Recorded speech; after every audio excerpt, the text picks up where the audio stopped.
There are bands that define an era, and then there are bands that quietly slip through it, leaving behind just enough recordings, just enough memories, and just enough word-of-mouth devotion that you spend the rest of your life wondering why more people didn't notice them at the time. There's tons of bands like that.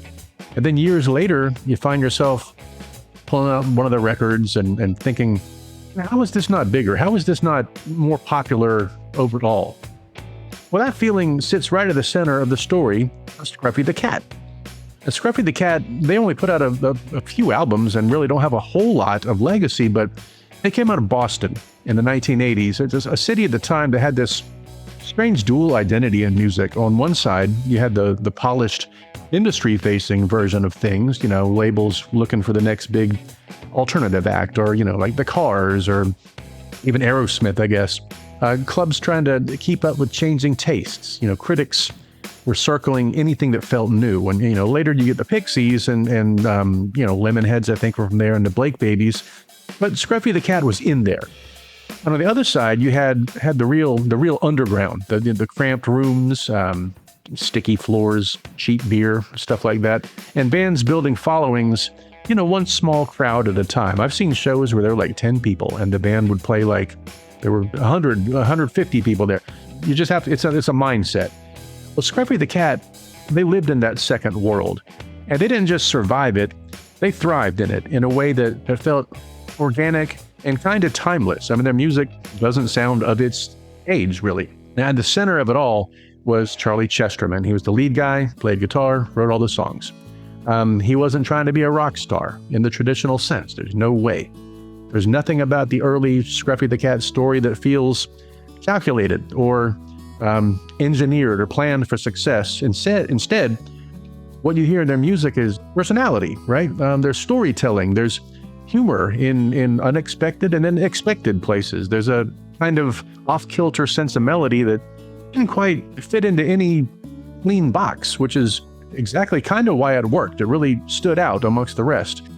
They weren't trying to sound like what was on the radio. They were trying to sound like themselves, and I think bands are best when they do that. And in hindsight, that's one of the reasons people still talk about them, I think, because self-contained musical identities age differently than trends do. Like, you've seen it when a band X, we don't have to name a name, a band tries to chase a trend and then kind of tries to get back to what they sounded like. Well, then that trend album sticks out like a sore thumb. And they never did that. Of course, they only had a few albums. The Boston scene in the mid to late 80s, it was a little bit strange. I mean, college radio was powerful in a way that's hard to explain now, because this is before streaming, before Spotify, before algorithms decided what you were supposed to hear. Discovery came from people, like human DJs and record store clerks and friends passing, mixtapes around. If you were lucky, you stumbled onto something that felt like it belonged only to you and your small group of friends. Well, Scruffy the Cat was kind of one of those discoveries. Their early shows built reputation first. That's kind of how it started. Not hype in the modern sense, but kind of a slow-burning word of mouth, town to town, club to club. People would come back from gigs saying, the same kind of things. They're different. They got something, though. And it doesn't quite sound like anyone else that's played here. And I could see that.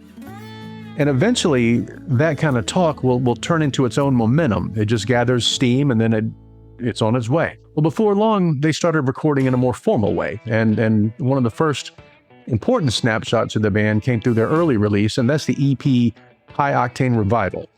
Now, even at this early stage, there's a sense that the band already knows what it is. It's not fully refined. It's not polished into a final shape, but it's unmistakably Scruffy the Cat. There's energy in it, but it's not chaos. There's a looseness, but not like an aimlessness. I mean, you could tell what they were trying to do.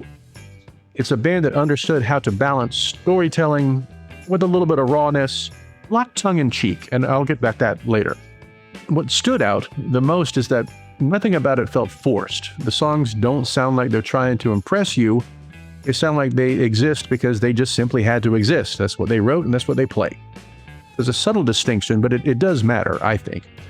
From there, the band's profile began to rise, not in a dramatic, overnight way, but in a slow, steady climb that defined a lot of 1980s alternative and college rock acts. I mean, nobody put them on the front page of Rolling Stone day one. They had to grind. Clubs started filling a little more when they were on the bill. College radio began spinning them more frequently, and I did hear them on college radio quite a bit. Their names started showing up in conversations that extended beyond Boston, beyond the New England Northeast area. And that's where things kind of get cool, because this is the point where a band either disappears back into local status or begins transitioning into something larger, like Built to Spill. They're one of them that they kind of stayed regional, even though they could have got bigger. Maybe, I don't know a lot about them. I should look them up. On this EP, Life is Fun and Tiger Tiger, probably my two favorites, but it's a short, sweet blast of energy from beginning to end, and I do like revisiting this one from time to time. Now, Scruffy the Cat, they moved forward because their next major statement came in the form of their debut album proper, and this is called Tiny Days. Now, Tiny Days is the record where a lot of listeners really first lock in. If High Octane Revival feels like a band kind of discovering itself, well, Tiny Days feels like a band they fit now. They're getting inside of it. Songwriting feels more assured. I think they had more time to put it together. The arrangements, they're more intentional. And the overall sound is more unified this time. And there's still that slightly off-center personality that defined them, but now it's framed with more clarity. The songs, they have a little more space, they're a little longer, than the ones on High Octane. The emotional tone has a little more range. There's a larger spectrum there. There's room for both humor and melancholy without either feeling out of place. And oftentimes, and I love this about them, they kind of put both humor and melancholy in the same song. And I really like that. This is the point where you start to understand why the band developed a loyal following, because there's something very specific about their music. It doesn't demand attention, but it does reward it. The more you listen, the more details you kind of notice. Little lyrical turns of phrase, little shifts in tone, melodies that don't resolve in predictable ways. A few of their songs will end like on a minor chord. It's a total pop song, total open chord, major keys, and right at the end, they drop a minor. And I've always liked that. If you give me a song that just dead stops at the end, I love that. If it doesn't, but ends on a minor key, I love that as well. Well, in the world of college radio at the time, that kind of depth did matter. DJs weren't just looking for hits. They were looking for records that felt like discoveries, because back then DJs were allowed to do that, and I miss that. Music that made listeners feel like they found something that was hidden, and it was now ours. Scruffy the Cat fit that role perfectly, and the best songs on this album, or at least some of my favorites, My Baby, She's All Right. If you know the song, immediately you start singing My Baby, and you just go. It's a blast to listen to, and it's a blast to sing along to. Shadow Boy, Never Never, and the title track are all just well-crafted fun, and every song in this album is pretty damn fun, and I really appreciate it for that. And around this time, they also put out an EP called Boom Boom Bingo, which had the track Blue Russian, which is nifty, and the undeniable kiss-off song You Dirty Rat. The line is, "You dirty rat, you broke my heart," and it's a great song. The remainder of the EP is live material, but that EP was worth buying, if only for the two new songs. And those two, if I was doing a best of Scruffy the Cat album or playlist, those two would definitely be on there. But momentum in music is a strange and fragile thing. Even when everything is moving forward, there's no guarantee it'll continue moving forward in the way people expect. The industry shifts, that happens all the time. Tastes change. Sometimes it evolves. Sometimes live music is really big in breaking a band, and sometimes it just is not. Sometimes even when a band is doing everything right, the timing just doesn't align with wider breakout success. Sometimes the people in the front offices just don't know how to market them, and I think that kind of happened here. But Scruffy the Cat, they still kept going. Then they put out their final studio album, and maybe my favorite of theirs, because this is when not only did I get to see them twice live, my band actually opened up for them in Charleston, South Carolina. Didn't get to hang with them or anything, but they were really nice guys. Side note, Johnny Quest opened for them in Columbia, and they're really nice guys too. Look up the Heisman if you want to experience a unique thrill. Johnny Quest, the Heisman, do it. Now, Moons of Jupiter. It shows the band still exploring its identity, still refining its approach, still writing music that feels deeply connected to who they were from the beginning. They still sound like the same band, even though they got a little more polish. There's a maturity in the sound, but not in a way that abandons their earlier spirit. If anything, it feels like a continuation rather than a reinvention or an upgrade. And coming off the high of the highly enjoyable Tiny Days, Scruffy the Cat, they had momentum, but their follow-up, Moons of Jupiter, proved to be kind of a cautionary tale of trading quality for quantity. They packed 16 new tracks into the set list, and while that signature crisp roots rock sound was still intact, the songs themselves, they just didn't quite stick the same way. Instead of digging deep, the record kind of leaned on a half-baked theme of like space age or something. I liked it. It felt less like a genuine artistic statement and more like a search for something just to sing about. And, you can do that, I guess. Well, it's an easy enough album to listen to, and it is. It reveals a band sliding by on kind of uninspired songwriting and songcraft. They were assembling tracks that were superficially adequate, but entirely lacking in substance. And it is easy to listen to. It sounds great. When I listen to it, there's no bad songs among the 16 tracks, but there's also no really great songs. They're all very good. That's about as high as it gets. I mean, if one of the most memorable songs among your 16 is called Buck Naked, then there's a quality control issue going on. And that's just how it fell through. Still though, Kissing Galaxy is great. The title track, Moons of Jupiter, is wonderful. And even the instrumental Nova SS 1968 are great. And I don't really like instrumentals all that much outside of Love Tractor, but I do love that one. And yet, despite growing recognition and a dedicated fan base, the broader breakthrough never quite happened. And there's a lot of ways to maybe explain that. And some of them are entirely satisfying on their own. Sometimes it's timing, right? We've talked about this before. Sometimes it's label support, and they might have fell into that as well.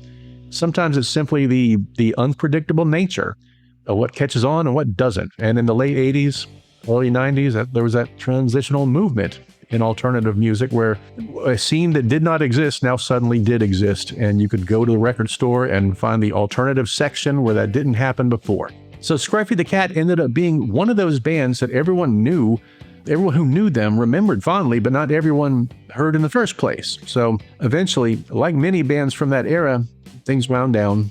Members moved on, as they tend to do when the road stops being the center of life, right?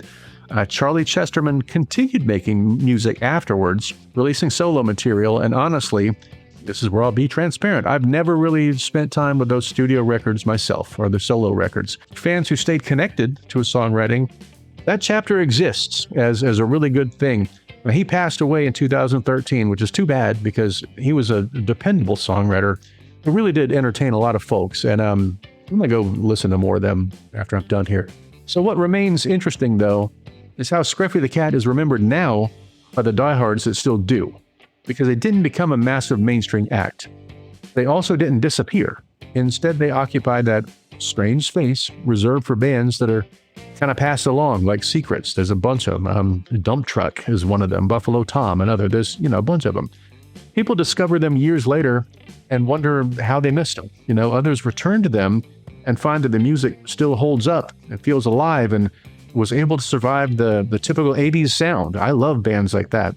Their kind of legacy is different from commercial success. It's quieter, but in some ways more durable. They don't sound like they came out of the 80s, and that's interesting to me. Scruffy the Cat didn't become a household name, but they became something else, something more intimate. You could never see them outside of a small rock club. I guarantee it. A band that people keep rediscovering, a band that lives in record collections, playlists, in memory more than in headlines. And that's too bad, but at least they're still in people's memory, and that's good. And maybe that's the final irony of it all, that some bands are built for scale and others are built for staying power in a different way, one listener at a time, across decades, across moments where someone just stumbles onto a song and suddenly like, who is that? And then they kind of go on to the rest of their stuff and find out they didn't know what they were missing. Well, Scruffy the Cat belongs in that category, and I loved them. And if you've made it this far without ever really listening to them before, well, there's a good chance the next step is simple. put on Tiny Days, start from the beginning, and hear what a great, almost famous band actually sounds like when the music is doing all the talking, because sometimes that is more than enough. And for Scruffy the Cat, it definitely was.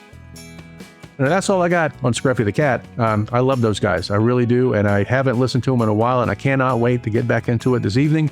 Thanks again for watching. Make sure to like, subscribe, all that stuff. It does help the channel. I keep saying it, and all of us do, but it does.